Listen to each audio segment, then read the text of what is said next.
எத்தனை நீங்க டெய்லி 100 படம் பாக்குறீங்களா? எத்தனை படம் பாக்குறீங்க? டைரக்டருக்கு தெரியாதுங்களா? 26 வருஷம் வெற்றிமாறன் அசிஸ்டன்ட் டைரக்டர் அந்த காலத்துல தான் வேலை பார்த்துருக்கேன். இஎம்ஐ அப்படிங்கிற அந்த படத்தில் ஒரு ரெக்கவரிங் ஏஜென்ட்டாக நான் வந்து பண்ணியிருக்கேன். ஸோ கண்டிப்பாக இது வந்து ஒரு சீரியஸ் ரோல் தான், காமெடி ரோல் கிடையாது. ஸோ அந்த வாய்ப்பை வந்து டைரக்டர் சதாசிவமனுக்காக தந்திருக்காரு. இந்த சமயத்தில் நான் ப்ரொடியூசர் மலையன் சாருக்கு நன்றி தெரிவிச்சுக்கிறேன். இந்த திரைப்படம் வந்து ஒரு இன்றைக்கி இருக்கிற எல்லா மிடில் கிளாஸ் ஃபேமிலிலையும் அவங்க ஃபேஸ் பண்ணுற ஒரு இஷ்யூவாக, அந்த இஎம்ஐ கட்டுற போது எவ்வளோ கஷ்டம் இருக்குது, அது கட்டாமல் போனால் நமக்கு என்னென்ன ப்ராப்ளம் வருது அப்படிங்கிறத உணர்த்த ஒரு படமாக இருக்கும். கண்டிப்பாக உங்களுக்கு அந்த செகண்ட் ஹாஃபில் அந்த படம் பார்க்கும்போது டுவர்ட்ஸ் செகண்டெல்லாம் வந்து உங்கள் ஃபேமிலியில் நடந்த ஒரு இஷ்யூவே ஞாபகத்துக்கு வரும். ஸோ அப்படிப்பட்ட ஒரு நல்ல படம் ஒன்று எடுத்திருக்காரு சதாசிவம். நீங்கள்லாம் சேர்ந்து சப்போர்ட் பண்ணணும், அடுத்த லெவலுக்கு கொண்டு போகணும் அப்படிங்கிறத நான் கேட்டுக்கிறேன். நன்றி. நிறைய இஎம்ஐ கட்டியிருக்கேன். ஆக்சுவலாக என்னன்னா அந்த படத்தில் அந்த மாதிரி இந்த திடீர்னு பணம் வந்து பேங்க்கில் அக்கௌண்ட்டில் போட்டோன்னே அதை எப்போ வந்து அக்கௌண்ட்டில் பணம் வரும், கரெக்டாக நம்ம அந்த பணத்தை எடுக்கலாம் அப்படின்னு சொல்லிட்டு பேங்க் காத்திருப்பாங்க. இது எனக்கு தெரிஞ்சு 100க்கு 99% மக்கள் வந்து ஃபேஸ் பண்ண ஒரு விஷயம். இங்கே இருக்கிற நம்ம ஃப்ரெண்ட்ஸு, ரிலேட்டிவ்ஸு எல்லாருமே அதை ஃபேஸ் பண்ணியிருப்பாங்க. அந்த மாதிரி அக்கேஷனில் இன்றைக்கி எல்லாமே டிஜிட்டல் ஆனதுனால இப்போ எல்லாம் நம்ம பணத்தை வந்து கையில் வாங்குறது எல்லாமே ஜிபேயில் தான் வாங்குகிறோம். பாதி பேருக்கு அக்கௌண்ட்டில் எவ்வளோ பணம் இருக்குதுன்னு தெரியாது. ஜிபேயில் போய் கட்டும்போது ரிஜெக்ட் ஆகும்போது தான் தெரியும், ஓ நம்ம அக்கௌண்ட்டில் பணம் இல்லையா அப்படிங்கிறது. இதுலேருந்து நம்ம தெரிஞ்சுக்க வேண்டியது என்னென்னா, நம்ம எவ்வளோ சம்பாதிக்கிறோம், என்ன செலவழிக்கிறோம் அப்படிங்கிறத கரெக்டாக கணக்கு வச்சு வாழ்ந்தால் வாழ்க்கை என்றைக்குமே சிறப்பாக இருக்கும். யாரும் எந்த பொருளும் வாங்க வேணான்னு சொல்லலை, ஆனால் வாங்கும்போது நமக்கு தேவையா அப்படிங்கிறத நினச்சி வாங்குங்க. ஆசைக்காக வாழாதீங்க, தேவைக்காக வாழுங்க. நன்றி. ஹலோ மீடியா பர்சன்ஸ் எல்லாருக்கும் ரொம்ப நன்றி எங்கள் படத்தை வந்து பார்த்து சப்போர்ட் பண்ணதுக்கு. ஸோ இஎம்ஐ படம் நீங்கள் பார்த்தாலே தெரியும், ஃபர்ஸ்ட் ஹாஃப் வந்து ஃபுல்லாக கொஞ்சம் comedy and romance, second half வந்து அந்த இஎம்ஐ வாங்கினதுக்கான ஆஃப்டர் எஃபெக்ட்ஸ்லாம் வந்து ஃபேஸ் பண்ணதெல்லாம் வந்துட்டு செகண்ட் ஹாஃபில் நாங்கள் சொல்லியிருக்கோம். அண்ட் மோஸ்ட்லி இப்போ இருக்கிறவங்க எல்லாருமே ஒரு இஎம்ஐ ஆச்சு வச்சுருப்பாங்க. நானுமே வந்துட்டு முன்னாடி பைக் இஎம்ஐ வச்சுருந்தேன். அண்ட் ஆல்சோ நான் வந்து என்னோடய ஃப்ரெண்ட்ஸ், என் ஃபேமிலி, அவங்க சர்க்கிள் எல்லாத்துலேயுமே பார்த்துருக்கேன் ஸோ இஎம்ஐனால கஷ்டப்பட்டது. ஸோ இந்த படம் வந்து அதில் ஒரு கொஞ்சம் எசன்ஸ் வந்து கொடுத்துருக்கு. அந்த இஎம்ஐனால கஷ்டப்பட்டு ரொம்ப லெத்தார்ஜிக்காக இஎம்ஐ வாங்கக்கூடாதுன்றது மெசேஜ் வந்து இந்த படம் உங்களுக்கு சொல்லியிருக்கோம். ஸோ எல்லோரும் என்ஜாய் பண்ணியிருப்பீங்கன்னு நினைக்கிறேன். அதே மாதிரி பாசிட்டிவ் ரிவ்யூஸ் எழுதி எங்கள் படத்தையும் சப்போர்ட் பண்ணுங்கள். Thank you so much. 3 பேர் பிளான் பண்ணிட்டீங்க.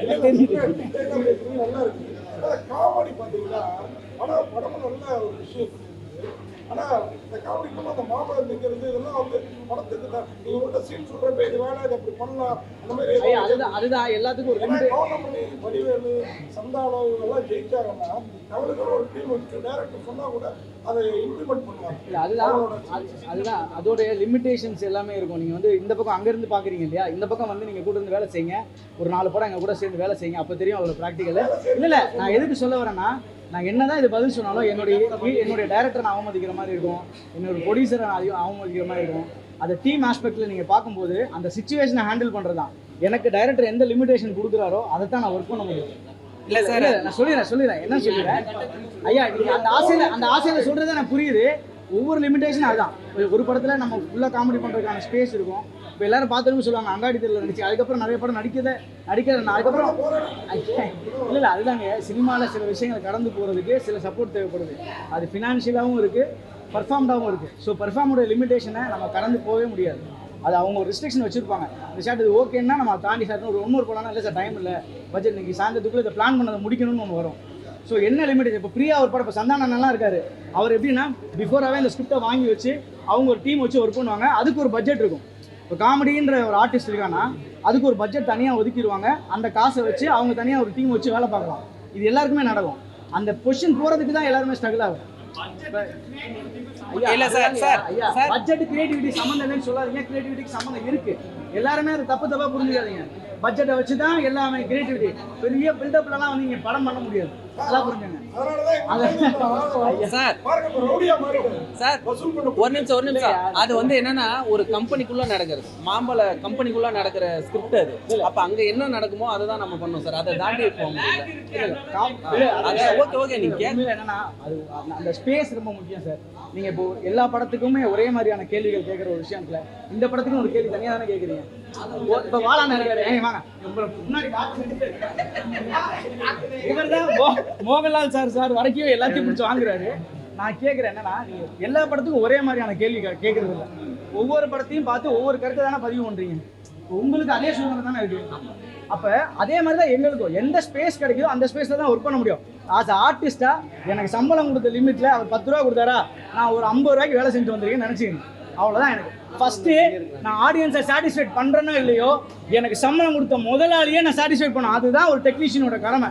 அப்புறம் தான் ஆடியன்ஸு. இதுதான் உண்மை. ஆடியன்ஸை கொண்டு வரதுக்கே முடியலங்க. எனக்கு படம் எத்தனை படம் நீங்கள் டெய்லி 100 படம் பார்க்குறீங்களா? எத்தனை படம் பார்க்குறீங்க ஒரு நாளைக்கு? உங்களுக்கு ஒவ்வொரு ஷோவை வந்து பார்க்குறீங்க, எத்தனை படம் ரிலீஸ் ஆகுது? எவ்வளோ கஷ்டப்படுறாங்க ப்ரொடியூசர்ஸ். அவங்கள முதல் சாட்டிஸ்ஃபைட் பண்ணுறதுக்கு தான் நான் உழைக்கிறேன். நீங்களே இப்போ இந்த சேனல் இருக்கீங்க, உங்களுடைய பாஸை என்ன எடுத்துகிட்டு வந்திருக்க, தூக்கி போடு அப்படின்னு தூக்கி போட்டோன்னா உங்கள் உழைப்பு வேஸ்ட் ஆகாது. உண்மையா இல்லையா? அப்போ எல்லாரும் டீம், இது சினிமா, எல்லாரும் சேர்ந்து தான் உழைக்கும். தயவு செய்து இவர் ஏன்னா எனக்கு இவர் மேலே ஒரு பக்கம் கோவம், இன்னொரு பக்கம் கோவம், இன்னொரு பக்கம் அன்பு. ஏதாவது கேட்டால் தான் நடக்கும். இப்போ ப்ளூ சட்டை மாற நம்ம சொல்லுவோம், இவர் பாட்டி இஷ்டத்துக்கு. அதுக்காகவே படம் எடுக்கிறதுல ஐயோ ஏதாவது கமெண்ட்ஸ் வந்துடும். இல்லை நல்ல விஷயம் தான், எமோஷன் தான். நீங்கள் என் மேலே அக்கறையில் சொல்லியிருக்கீங்க. வாய்ப்புகள் இன்னைக்கு ஒரே ஒரு நடிகரை டார்கெட் பண்ணி கொடுக்கப்படுது. இங்கே மற்றவங்க வந்து திறமை இல்லாதவங்க கிடையாது. ஐயா இருங்கய்யா, அப்படிலாம் கிடையாது, அதெல்லாம் தேவையில்லைங்க ஐயா. ஐயா மற்ற டைரக்டருக்கு தெரியாதுங்களா? 26 வருஷம் வெற்றிமாறன் அசிஸ்டன்ட் டைரக்டர் அந்த காலத்துல தான் வேலை பார்த்துட்டு இருக்கேன். பாலவேந்திர சார்ட்ட நீ ஒரு சிறந்த நடிகன்னு சொல்லி நான் பேர் வாங்கியிருக்கேன். அப்படிப்பட்ட இயக்குநர்கிட்ட வேலை பார்த்து தான் நாங்கள் வந்திருக்கோம். இங்கே வேற யாருக்கு வாய்ப்பு கொடுக்க முடியாதா? எத்தனை நடிகர்கள் இருக்காங்க. அதனால ஒவ்வொரு நடிகர்களை போய் நீங்கள் யூடியூப்ல போட்டால் ஏதாவது ஒன்றும் இல்லை, நெகட்டிவாக போட்டால் தான் பார்க்குறாங்க போகிறாங்க. கமெண்ட்ஸை பார்த்து கமெண்ட் பண்ணுறாங்க. என்னுடைய வாழ்க்கையை நான் சிறந்து வாழ்ந்துட்டு இருக்கேன் ஐயா. கடவுள் அருளாலையும் என்னோட திரை கடவுளாலையும் நான் நல்லபடியாக வாழ்ந்துட்டு இருக்கேன். நல்ல குடும்பம், ஆரோக்கியமான இப்பயும் தொடர்ந்து படம் நடிச்சிட்டு இருக்கேன். இறைவன் எனக்கு இந்த மாதிரி ஒரு படம் ரிலீஸ் ஆகும்போது எனக்கு நல்லபடியாக வரும். என்னைக்காவது ஒரு நாள் நான் ஜெயிப்பேன் பெரிய லெவலில். இப்போ நான் வாழ்ந்ததில்லை, நான் சீரியல் நடந்து ஆரம்பித்து கூடி வந்தால் கூடி நன்மை ஆரம்பித்து இன்றைக்கி நான் நல்லா தான் இருக்கேன். இதுக்கு அடுத்த லெவல் போகிறதுக்கு நிறைய இயக்குநர்கள் தான் அவங்க கதையில் உள்ளே இன்க்ளூட் பண்ணணும். வெற்றி படங்கள் இல்லை ஐயா ஐயா அதைத்தான் அவங்க கேட்டிருக்காங்க. அதுக்கு தான் பதில் சொல்லிட்டு இருக்கேன். உங்களுக்கு தனிப்பட்ட முறையில் நான் பதில் சொல்லல, புரியுதுங்களா? அவர் கேட்டதுக்கு பதில் சொல்லியிருக்கேன். தயவு செய்து இல்லை, எல்லா நடிகர்களும் இருக்காங்க, நிறைய கலைஞர்கள் இருக்காங்க, நிறைய கலைஞர்களுக்கு வாய்ப்பு கொடுங்க. ஒரு வண்டினா எந்த ஸ்டேட்டுக்கு போகலாம் வரலாம். அது வந்து பார்டர், கிருஷ்ணகிரின்றது வந்து கர்நாடகா பார்டர். அது எந்த வண்டி போகலாம், என்ன வண்டி இருக்குதுன்னு ஒன்றும் இல்லை சார். ஐயா ஐயா ஐயா ஐயா ஐயா ஐயா ஐயா இல்லை இல்லை, அதாவது ஒரு படத்துல தமிழ்நாட்டு சினிமா காப்பாத்துங்கன்னா கர்நாடகா சினிமா வரைக்கும் போயிட்டீங்க. அவங்க உங்களை பார்க்கறது கூட கிடையாது. நீங்க எதுக்கு இப்போ அதில் அந்த ஸ்டிக்கர் ஒட்டி இருந்தது? அது தவறான ஒரு குறியீடா இருக்கு. அங்க நம்ம தமிழ்நாட்டில் ஷூட்டிங் எடுக்கும்போது ஏங்க போன வண்டியில ஏங்க அதை பாக்குறீங்க? பல வண்டியில முருகன் ஸ்டிக்கர் கூட தான் ஒட்டிருக்கு. முருகனை தப்பா சொல்லிட்டோமா?